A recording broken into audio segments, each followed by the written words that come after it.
लेखपाल principal government college घेतड़ी।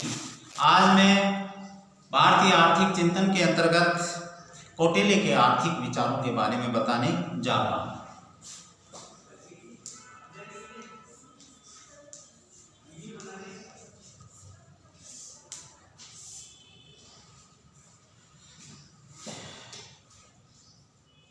प्राचीनतम विचारकों में से कौटिल्य के जो विचार हैं वो अपने आप में एक महत्वपूर्ण है। कौटिल्य को कुटिल राजनीतिज्ञ माना जाता है। उन्होंने राजनीति के संबंध में भी और आर्थिक संदर्भ में भी अपने विचार व्यक्त किए हैं और उनकी जो कृति का नाम है वो कौटिल्य का अर्थशास्त्र है, जिसमें उन्होंने राजनीतिक, धार्मिक एवं सामाजिक विचारों का उल्लेख किया है एवं साथ उसमें आर्थिक विचारों का भी उल्लेख किया है। सबसे पहले हम कौटिल्य के जो है वो भौतिक धन का स्वभाव एवं उद्देश्य के बारे में बताएंगे। कौटिल्य ने धन को विस्तृत अर्थ में प्रयुक्त किया है। इसके अंतर्गत उन्होंने मुद्रा, सरकारी अथवा निजी संपत्ति, बहुमूल्य धातु, संचित धन, उपभोग किया जाने वाला धन एवं हस्तांतरित किया जाने वाला धन शामिल किया है।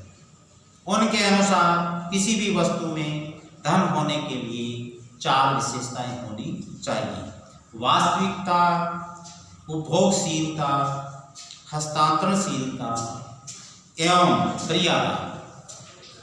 वे कहते हैं कि जिस प्रकार विद्या को प्रतिक्षण प्राप्त किया जाता है, उसी प्रकार धन भी कण कण के रूप में प्राप्त किया जाना चाहिए। वे कहते हैं कि वही धन उचित है जिसे उचित साधनों से प्राप्त किया गया हो। धन जीवन के उद्देश्य की पूर्ति का साधन है, वह जीवन का लक्ष्य नहीं होता है।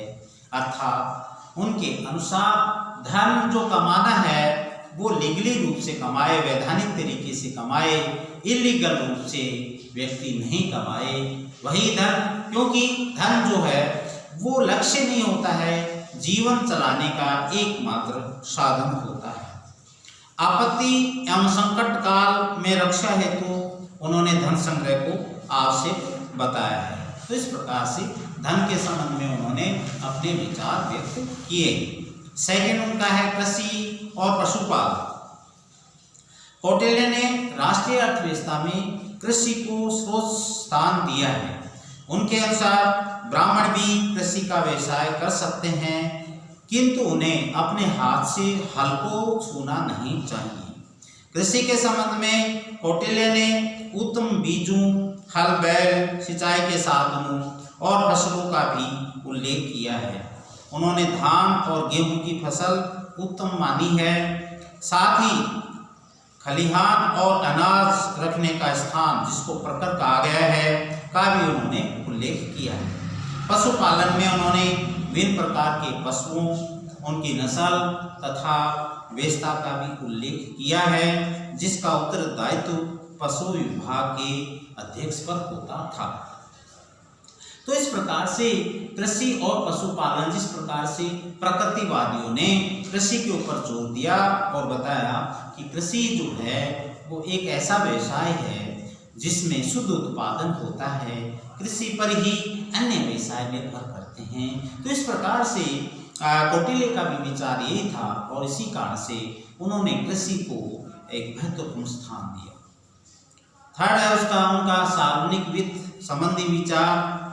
उनके अनुसार सारे कार्य कोष पर निर्भर करते हैं, इसलिए राजा को चाहिए कि वो सबसे पहले अपने कोष पर ध्यान दे और उनके मत में राष्ट्र की संपत्ति को बढ़ाना, चोरों पर निगरानी रखना, सभी प्रकार की अन्नोत्पादन को प्रोत्साहित करना, व्यापार योग्य वस्तुओं को बढ़ाना और ठीक समय पर यथोचित कर वसूल करना, ये सब कोष वृद्धि के उपाय हैं।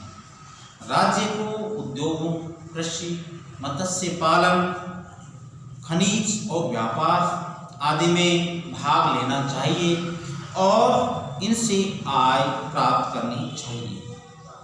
इसके सिवाय राज्य की आय का प्रमुख साधन करारोपण था और सार्वजनिक वित्त का उद्देश्य प्रजा को 4 पुरुषार्थों की प्राप्ति में सहायता देना था। उनके अनुसार करों से प्राप्त होने वाली आय को 3 भागों में बांटा जाना चाहिए। फर्स्ट है देश में उत्पादित वस्तुओं पर कर से प्राप्त आय। सेकंड है राजधानी में उत्पन्न होने वाली वस्तुओं पर कर लगाने से प्राप्त आय। एवं थर्ड है आयात और निर्यात पर कर लगाने से प्राप्त आय। कौटिल्य द्वारा करारोपण के 2 सिद्धांतों का उल्लेख किया गया है। फर्स्ट है कर वर्ष में केवल एक बार लगाया जाना चाहिए और सेकंड है अमीर लोगों पर उनकी करदान क्षमता के अनुसार कर लगाया जाना चाहिए एवं उसी क्रम में उन्हें प्रतिष्ठा भी मिलनी चाहिए। कौटिल्य द्वारा सार्वजनिक व्यय की निम्न मदों का उल्लेख किया गया है। फर्स्ट है राष्ट्रीय प्रतिरक्षा पर व्यय, सेकंड है प्रशासनिक व्यय, थर्ड है सरकारी विभागों एवं मंत्रियों के वेतन का व्यय, फोर्थ है सरकारी भंडार गृहों पर व्यय, फिफ्थ है सेना पर व्यय, सिक्स्थ है कीमती हीरे जवाहरात का आभूषण आदि पर किया जाना वाला व्यय। कौटिल्य ने ऋण पर भी अपने विचार व्यक्त किए हैं तथा ब्याज की दर का भी निर्धारण किया गया है और उनके अनुसार निर्धारित ब्याज दर से अधिक ब्याज लेने वालों पर दंड की व्यवस्था होनी चाहिए।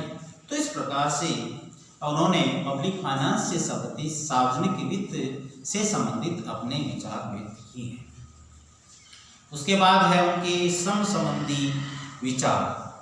कौटिल्य ने श्रम को प्रतिष्ठा की दृष्टि से देखा है और मजदूरी के नियमों का उन्होंने विस्तृत उनकी व्याख्या की है। उनके अनुसार मालिक और श्रमिक के बीच में हुए समझौते को जो भंग करे उसे दंड दिया जाना चाहिए। कौटिल्य ने न्यूनतम जीवन निर्वाह मजदूरी का भी उल्लेख किया है। दास प्रथा के संबंध में वे कहते हैं कि आर्य जाति किसी हालत में गुलाम नहीं बनाई जा सकती। मलेच्छ लोग अपनी संतान को बीच अथवा गिरवी रख सकते हैं। गिरवी रखने के अनुसार ही उनके छुड़ाने का मूल्य भी होना चाहिए। उसके बाद उन्होंने जनसंख्या संबंधी विचार प्रस्तुत किए हैं। जनसंख्या वृद्धि को प्राचीन विचारकों के अनुसार अच्छा माना जाता था क्योंकि वो एक शक्ति का साधन मानी जाती थी। जनपदों की स्थापना पर बल देते हुए कौटिल्य का मत है कि राजा को चाहिए कि दूसरे देश के मनुष्यों को बुलाकर अथवा अपने देश की आबादी को बढ़ाकर वह पुराने मानव जनपद को बसाएं। तो इस प्रकार से जो है कौटिल्य ने अधिक जनसंख्या को देश के आर्थिक विकास के लिए, प्रगति के लिए, शक्ति के लिए अच्छा माना है। सिक्स्थ है व्यापार। कौटिल्य ने अर्थशास्त्र में व्यापार के नियमन का विस्तृत विवरण दिया है। राजा का कर्तव्य था कि वह व्यापार का विकास करने के लिए यातायात और संदेश वाहन के साधनों का विकास करे। उस समय स्वतंत्र व्यापार की प्रथा प्रचलित थी। कौटिल्य के अनुसार अधिक चुंगी देने के डर से जो व्यापारी अपने माल और उसके मूल्य को कम करके बताएं, उसे अतिरिक्त माल को राजा को ले लेना चाहिए अथवा व्यापारी से 8 गुना शुल्क वसूल किया जाना चाहिए।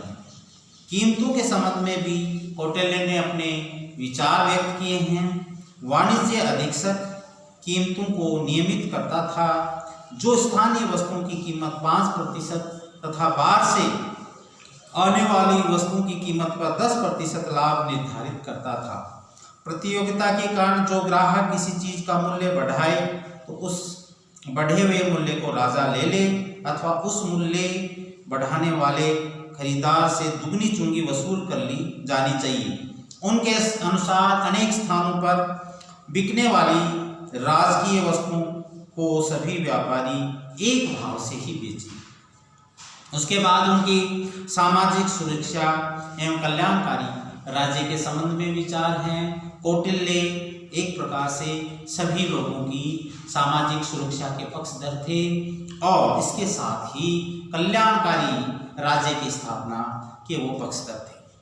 कौटिल्य ने अपने अर्थशास्त्र में उल्लेख किया है कि राजा को अपने कर्मचारी के भरण पोषण पर राज्य की आय का चौथा भाग व्यय करना चाहिए। ऐसा कोई भी कार्य नहीं किया जाए जिससे धर्म और अर्थ की क्षति हो। ब्याज की ऊंची दर लेने की मनाही थी। उनके अनुसार खजाने में कमी हो तो आर्थिक सहायता की जगह राजा उपे, पशु तथा जमीन आदि से प्रजा की सहायता करे।